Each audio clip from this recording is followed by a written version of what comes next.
Hi, thanks for tuning in. I am Cecilia Manella, and I hop on here every single week and just share some tips and tricks around mental health wellness. So, this month, our focus at Eterna and the content that we're writing and we're going to be sharing with you is about curiosity.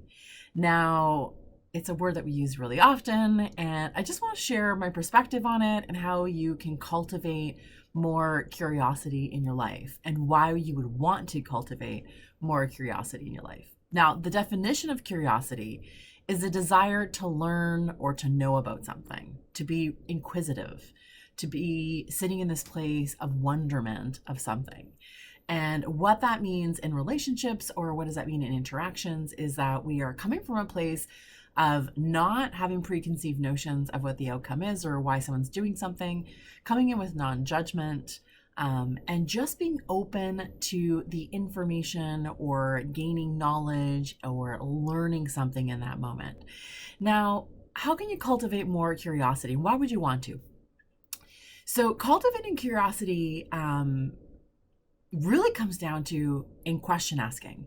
How do we learn things? How do we learn to know about things? Is really about asking questions. It's just really that simple. It's not necessarily easy, but it is that simple.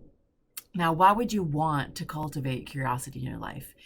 Because when we get stuck in assumptions or judgments or preconceived notions about something, we are missing out on having connection. We are missing out in the wonderment of life, of relationships, of people, of situations, and we get really stuck in this dogmatic one way of seeing the world. We decide what our opinion is, or what our position is, or how we're going to see this person, or why this person has done these things, and we just stick to that explanation. And then what we do is we look for facts, or we look for information that reinforces our position. And what that does is it kind of builds this wall around us. And it gives us this idea of safety or emotional safety. But let me tell you, it's an illusion of safety because it makes us really rigid. And anything that's really rigid actually doesn't bend.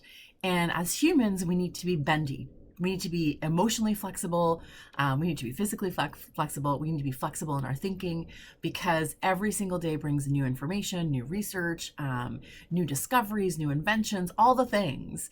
So the fact that I'm recording this video means that humans are bendy. The fact that you have a phone means that humans are bendy. This is about being curious and stepping outside the box.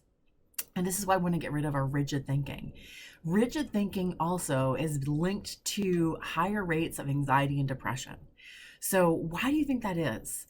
Because when we stick to something, we want to control it, we want to create parameters around it, or we want to explain it in only one way, we fight really hard to maintain that. And in doing that, we can't see other alternatives. We don't see other perspectives, or we can't challenge our cognitive thinking. We just take everything as truth. Now, the problem with that is that it really keeps you stuck and it makes you unmovable. And humans are meant to be, again, bendy and flexible in our hearts and our minds and our bodies. And when we exist in the super rigid place, it actually can lead to anxiety. So to worrying about new information, worrying about how you're going to respond, worry about how it's going to be in relationships. It also leads to depression and feeling this like really, really heaviness around this being so negative and not being able to see it from a different perspective that maybe would allow you some lightness. So that's why you want curiosity in your life. Now, how to cultivate it in question asking. Now, that's the easiest thing you can do is just ask questions. And because that implies that you are not making an assumption, it implies that you're open to new information and you really want to learn something new. So it's not just about the question asking ability, it's also about how you deliver that question. So there's a difference between saying to a loved one or a child or whoever to say, "Why did you do that?" Which is technically a question.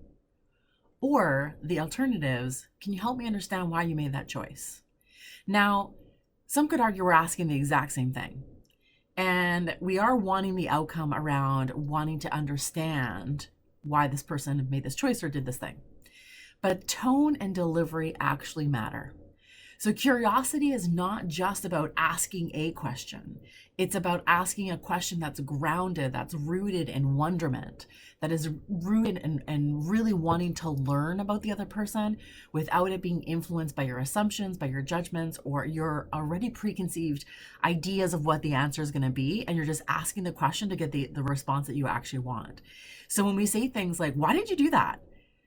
In that tone, in that manner, we're actually engaging in shaming somebody else, where they respond and being very defensive.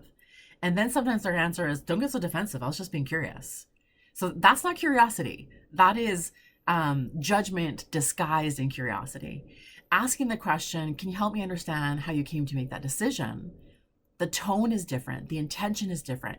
It will be received differently. It'll be received in a place of, oh, you're actually curious about what was part of my decision-making process. You want to know what this was like for me. And the person's going to respond with less defensiveness and much more openness, because they know, they can feel that you're sitting in wonderment, that you're sitting in a place of wanting to learn and to understand them, and that you're coming from a place of curiosity. So I really encourage you to audit some of your questions, really look at how you're doing curiosity, how you are bringing curiosity into your life. Are you bringing enough of it into your life? And I would say that most of us aren't. Most of us are trying to function on preconceived notions and a ton of assumptions because we're trying to make it easier for ourselves. But the problem is that it really makes you really rigid, and that makes you hard to be in relationship with. So curiosity is a place of wonderment, and there's so much more joy when we can sit in a place of being like wonder about the world, being curious about the world, being curious of the people in our life, no matter how long you've been in relationship with them. To show up with that feeling of wonderment can be really magical and can be really life-giving to any relationship, whether it's an intimate relationship or a sibling relationship or a parental relationship.